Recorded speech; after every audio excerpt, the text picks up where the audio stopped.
ஒரு சில அவைகளில் விசாரிக்கப்பட்டார்கள் எதிரிகள். நீங்கள் உங்கள் ஊரிலே இப்போது புதிதாக வந்து ஓரிரை கொள்கையை பிரச்சாரம் செய்து கொண்டிருக்கிற ஏகத்துவ சிந்தனையை எடுத்து வைக்கிற முகம்மது பொய் பேசுவாரா?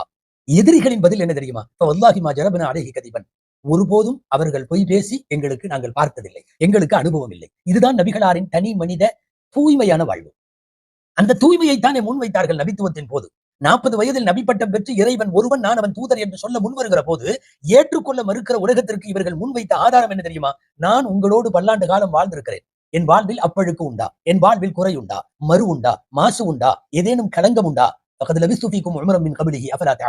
நீங்கள் சிந்திக்க கூடாதா? கேட்டது நபிகள் நாயகம் ஸல்லல்லாஹு அலைஹி வஸல்லம்.